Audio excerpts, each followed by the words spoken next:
Well, in fact, it gives me a great pleasure to be with you today and to be invited to give this special address. You know, in special addresses, you have to be so special. So you have to get out of the being monotonous. So I'm going to start with the governor of Singapore in 1964. I'm sure all of the ladies were not born at that time. In 1964, Singapore was dismantled from Malaysia. And at that time, and you can check it on YouTube, at that time, the governor cried on TV, telling his people that we are dismantled from Malaysia. So the very first question they asked him, what you gonna do? He said, I'm gonna focus on education. Now Singapore, it happened to be being a mayor, I was a mayor in Lebanon. So I was invited to Singapore in 2014. And I met the Minister of Defense there, and he gave me a present. It was Singapore 50 years of success. So I asked him, I said, what's the secret?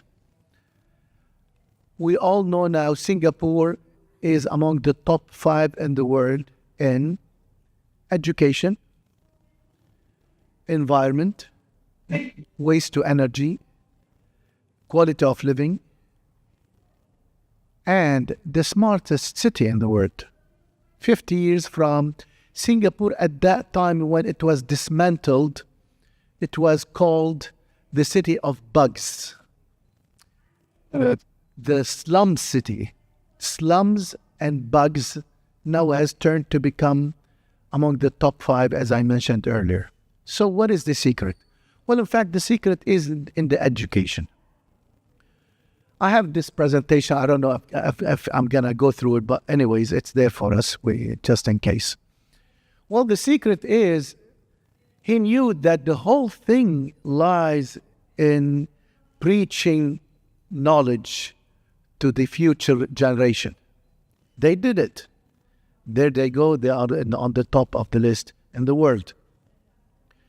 Now with the new era of AI, and by the way, just while I'm speaking, I can give you just a glimpse about my background. I had my AI PhD in AI since 1991. So I am an old guy, which is a confession. But in fact, the big difference between Singapore's era, 50 years, and our era now, technology is going so fast that you cannot stop it. And you cannot even, hold your breath to follow on it. I go a lot on Sky News, BBC, Bloomberg, whatever. Every day I have a new day. Every day I have to talk about ChatGPTs, or by the way, this is a big mistake. Many people use it. It's not a ChatGPT, it's Gen AI.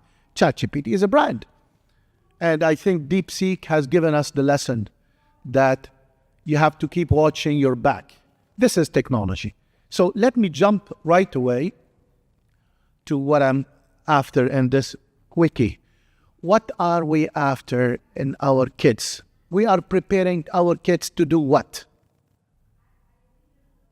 When they finish school, they may become an economy burden on their families, or even on the society, or even on the government. They're looking for a job, maybe any job. That's one category of our kids.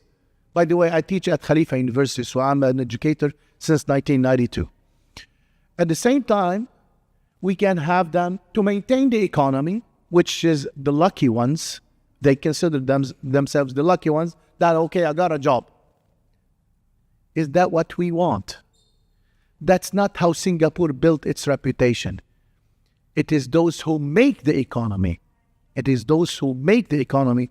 This is what we need to prepare for our future generation. Having said that, when we're talking about the economy and we're talking about, environment, and I have a model that I'm going to be explaining to you. By the way, I used to be an advisor to the Minister of Education, besides being advisor to the Prime Minister. But I was also advisor to the National Research Council, so I do a lot of researches. I know very well you cannot do changes in conferences. You cannot do changes in workshops. They are good, but they are good for awareness. What you need to do is to take those concepts and throw them into education and teach them in courses. So what I'm trying to do today, I'm going to show you a model that maybe we can all implement in our universities or schools. We all are aware of the challenges of universities, technology, sustainability. But listen, we have the solution, but we have to dig it out and work on it and design courses. I've been designing courses since more than 2 decades now. Design courses for our next generation. Having said this, very quickly, we have the UN SDGs. We are all committed to those UN SDGs, the 17 goals. But in fact, in my focus, I'm going to be talking a bit about the main SDG that belongs to us, which is number 4, education. So in that matter, very quickly, I'm not going to go through this. By now, everybody, it's becoming like a repeated song when we talk about the beauty of AI, what's good, personalized learning. Yeah, okay, we know it, but let's see how we can do it. I'm going to talk to you today about how we can do it. Okay, personalized learning, better processes, improved economy, improved inclusion and stuff like that. So we know this. Let me go into why the AI is good. You know it. But I want to start with the GAIA. Yeah, okay. Oh, this crookedness, by the way, I just saw it. It's the difference between different templates. I didn't have it this way, believe me. But anyways, we're talking about sustainability. Okay, give me a model for sustainability. Don't talk about it. Well, sustainability, it means stability of a good thing. You don't want to sustain something that is bad, right? So first of all, you have to have a stable thing that is good. I'm breaking it down. My background is a civil engineer as well. So we like, structured formulas.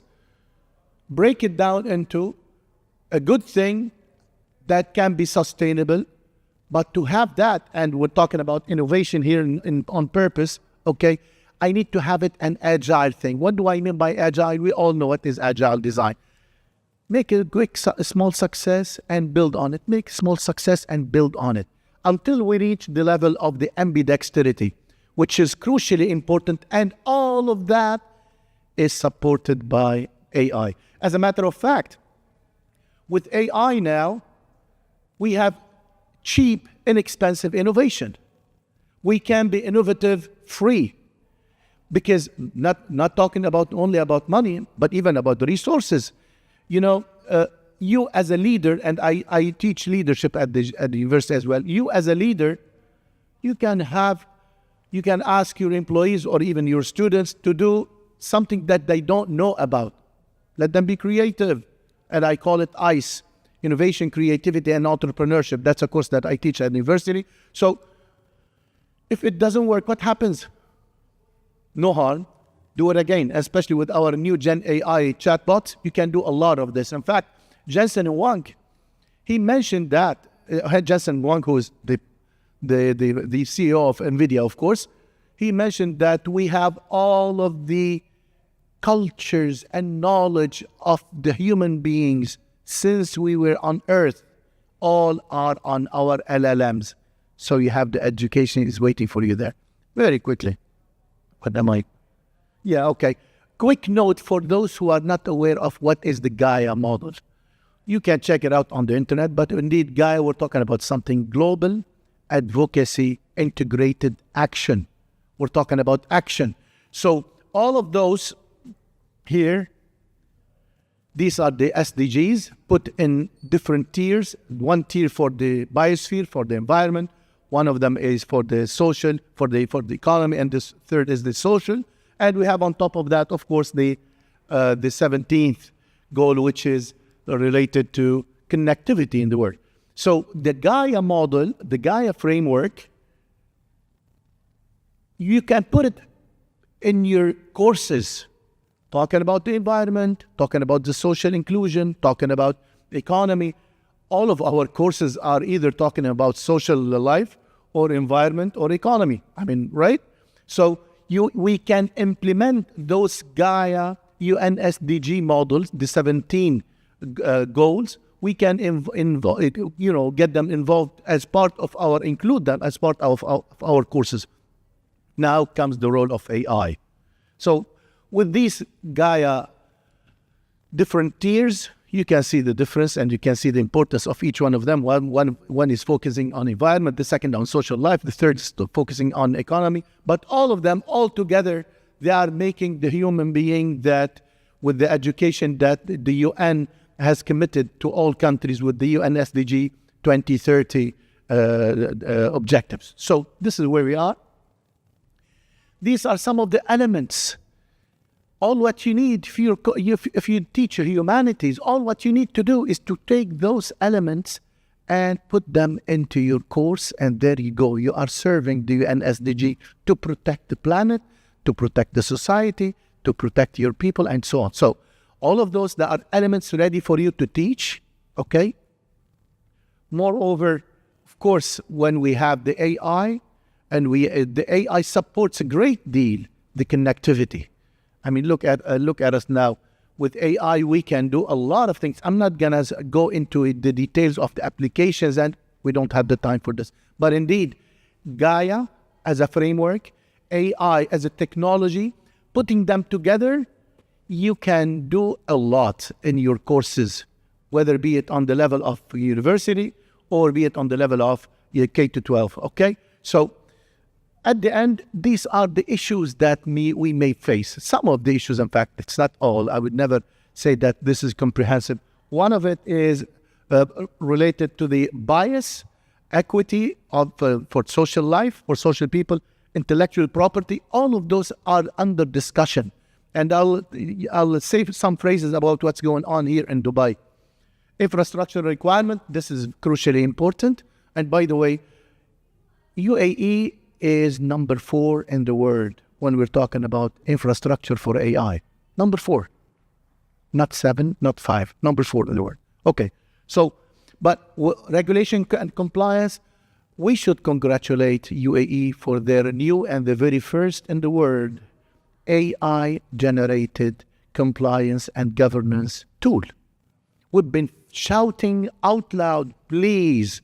I mean, if you follow me on LinkedIn, you would see how many meetings and interviews and conferences say, please, governance of governments. Where are the governance? Where are the regulatory bodies? Where are, the authorities? You have to do something. And Antonio Guterres, in 2023, when he declared that, listen, and in fact, this declaration came after a meeting with the UN Security Council. UN Security Council and not the General Assembly, which means what? This is it's a security issue, talking about the effect of AI on humanity. July 2023. The declaration was great, but we need to apply it. So it is the educators are the one who can apply it, but we have issues to make. So again, let me reiterate. In fact, I'm going to be talking about this tomorrow at 5:30 about how the UAE and specifically Dubai is working on a new AI-generated governance and regulations to, to look after all of the regulations and to make it fair, just, and unbiased. Okay, what do we need now? Do we have our universities ready? That's the issue. That's the challenge. I have an acronym for you here. We're looking for fast universities. What do we mean by fast university? First of all, you have to have a vision. So your university must be futuristic, not old-fashioned, traditional, or conventional. You have to dare and walk into the technology. You have to have futuristic university. But listen, I gave a lecture in 2019 in Sulaimaniya in Iraq, how we are going into digital universities. That was in 2019. I'm not with digital universities at all. I'm with the hybrid. We need to have eye-to-eye contact with our students. It's not the notes that we give to our students. It's not the course. It is the dealing, the way of thinking, the way we approach things, the problem solving that you cannot tell, by just sending them a demo or a note, whatever. So my point is, we are looking for futuristic, agile, because technology has taken us so fast. So you have to be flexible, you have to be agile, and you have to have synergy with the industry and with your society. And of course, last but not the least, you have to be transformative. You have to be ready to transform on a daily basis. You're ready to take on a new challenge and a new change. That's it for in fact, I just have those key words for you, key takeaways rather. So as I said, AI can promote international, multinational, interdisciplinary, global, all of this. AI is a blessing. But if we know how to handle it and put ethical governance for that.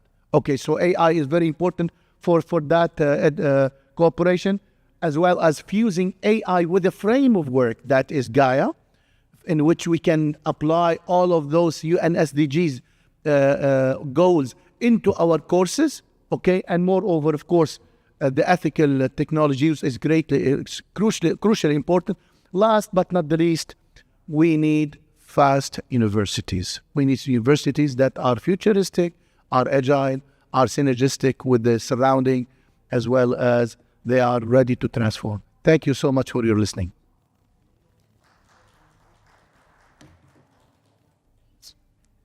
Thank you.